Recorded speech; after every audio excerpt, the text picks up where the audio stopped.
Assalamualaikum warahmatullahi wabarakatuh. Banyak masyarakat Indonesia yang belum memahami atau mengetahui tentang nasab Ba'alawi atau para habaib yang sesungguhnya. Makanya di dalam polemik tentang nasab yang akhir-akhir ini, banyak yang pro dan kontra, banyak yang masih mempercayai kalau Habib itu adalah keturunan Nabi, ada juga yang tidak mempercayainya. Untuk itu saya akan menampilkan sebuah video yang menjelaskan tentang nasab Ba'alawi yang sebenarnya. Mari kita sama-sama menyimak videonya berikut ini.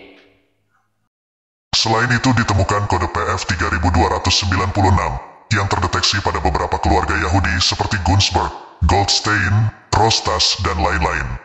Artinya, Ba'alawi ini bukan keturunan Nabi, bahkan bukan bangsa Arab, dan malah terdeteksi sebagai ras Yahudi Ashkenazi Sephardic.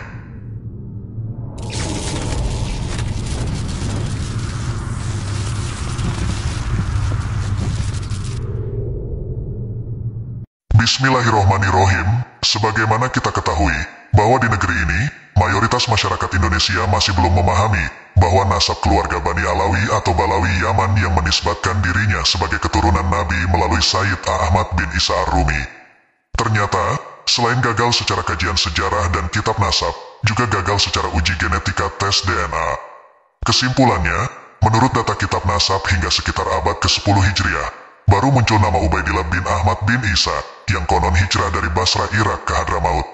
Padahal dalam data dan kesaksian Nakib Irak, Sayyid Ahmad bin Isa tidak pernah hijrah ke Yaman, bahkan makam beliau ada di kota Muktabaro, selatan Baghdad.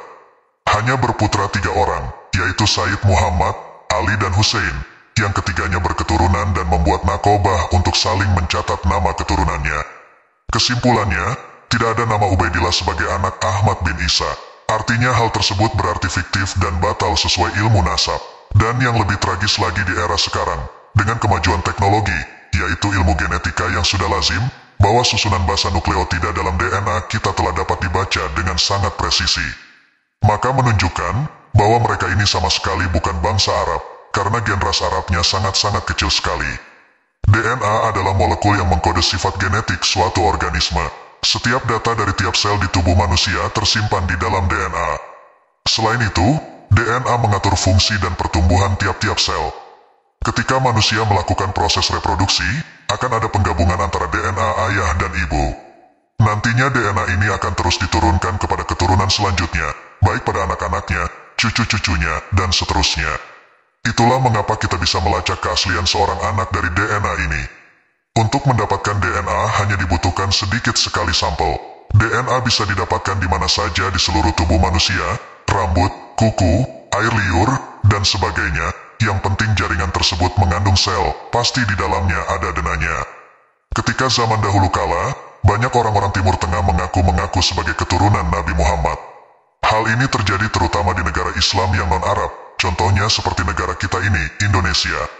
Ketika masa zaman emas perdagangan Indonesia melalui jalur maritim, banyak pedagang dari Timur Tengah datang ke Indonesia. Beberapa di antara mereka ada yang mengaku-ngaku sebagai keturunan Nabi Muhammad.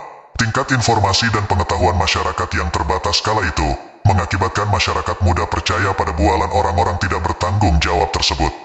Asalkan berwajah Arab, pandai ilmu agama, dan bisa mengelabui masyarakat, maka sudah dipastikan masyarakat akan tertipu.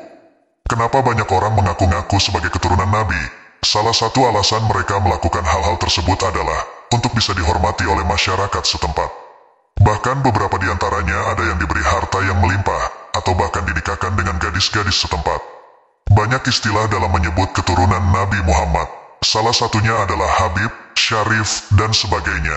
Sedangkan untuk di Indonesia sendiri, istilah yang lazim digunakan untuk menyebut keturunan Nabi adalah Habib, jika laki-laki, atau Habibah, jika perempuan. Bahkan hingga zaman sekarang pun masih banyak Habib palsu yang mengaku sebagai keturunan Nabi Muhammad. Habib-habib palsu tersebut sekarang tersebar di seluruh dunia. Bahkan sudah bisa dibilang sulit untuk menentukan apakah seorang Habib itu palsu atau asli, jika tidak ada rekam jejak keluarga yang jelas. Nah, untuk menghindari para habib palsu tersebut, maka dibutuhkan DNA Nabi Muhammad itu sendiri. Tujuannya adalah untuk memetakan DNA beliau, sehingga nantinya bisa menjadi template atau standar dalam menentukan keturunan Nabi Muhammad. Nantinya bagian dari DNA beliau akan dicocokkan dengan DNA para habib tersebut, apakah ada kecocokan atau tidak. Lalu bagaimana mendapatkan DNA keturunan Nabi Muhammad? Para peneliti baru-baru ini memiliki cara dalam memetakan DNA Nabi Muhammad. Caranya yaitu dengan memetakan Y-DNA short tandem repeat dari keturunan Nabi Muhammad yang berada di zaman sekarang, untuk melihat mundur ke belakang. Y-DNA hanya terdapat di laki-laki saja, sehingga pemeriksaan ini dilakukan pada habib saja, bukan habibah. DNA dari para habib asli dikumpulkan dari seluruh dunia, dan dilihat kesamaannya. Setelah itu data DNA tersebut dicocokkan satu sama lain, sehingga nanti menjadi template tunggal untuk menentukan keaslian keturunan Nabi Muhammad. Lembaga Eijkman yang dibawa Lembaga Ilmu Pengetahuan Indonesia pernah menampilkan secara terbuka hasil tes DNA salah satu pembawa acara televisi, Najwa Shihab, di mana ras Arabnya cuma sekitar 3%.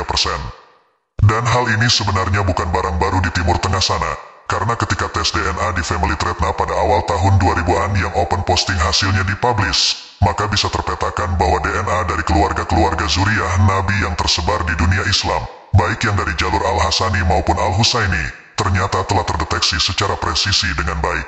Namun ironisnya, hasil tes DNA, terutama Y-DNA atau kromosom Y, garis DNA garis ayah dari Ba'alawi yang mengklaim keturunan lurus laki-laki ke Ahlil Bait Nabi Muhammad, Imam Hussein bin Ali atau Fatimah binti Muhammad, nyatanya telah gagal total.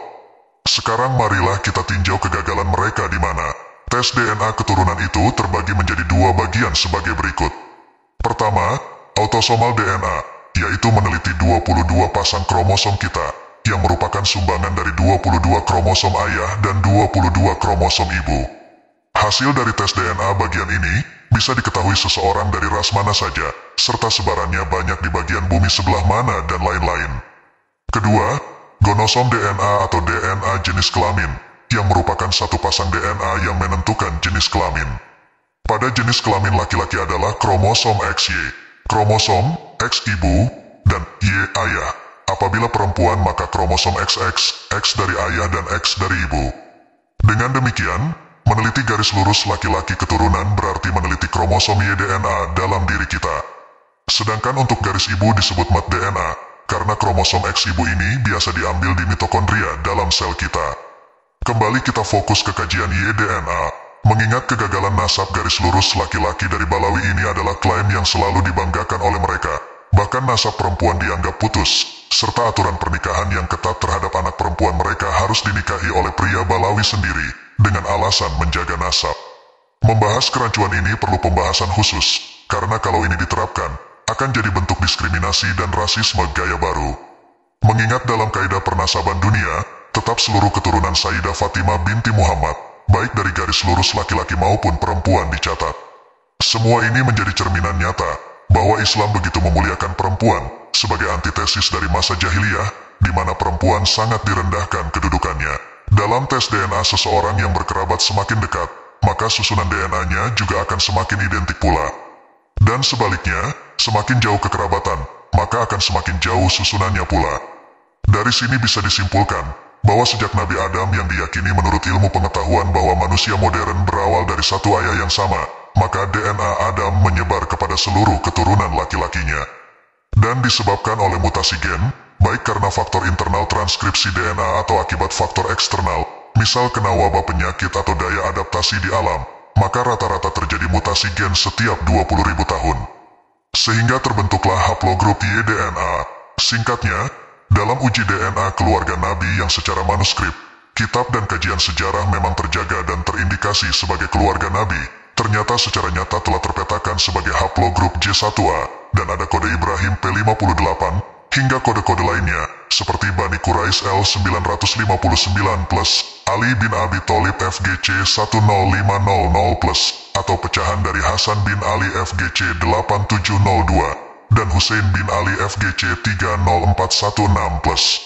Sehingga terpetakanlah kode DNA ini yang awalnya dari tes DNA dua orang keluarga kerajaan Yordan, dan akhirnya menyebar ke keluarga Nabi yang lainnya, mendapatkan pemetaan yang jelas. Nah, Balawi yang mengaku-ngaku zuriyah Nabi ternyata hasil uji DNA-nya haplogrupnya G2. Artinya, secara garis lurus laki-laki telah batal demi ilmu pengetahuan, demi logika dan akal sehat.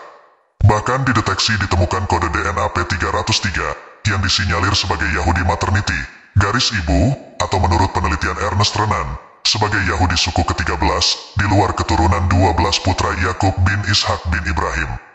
Sebuah suku yang lenyap akibat serbuan bangsa Mongol dan Al-Hazar, dan kode ini banyak ditemukan di Pulau Ibiza, selatan Spanyol, sebagai akibat pelarian pasca inkuisisi di abad 16, pasca kejatuhan Daulah Umayyah Andalusia.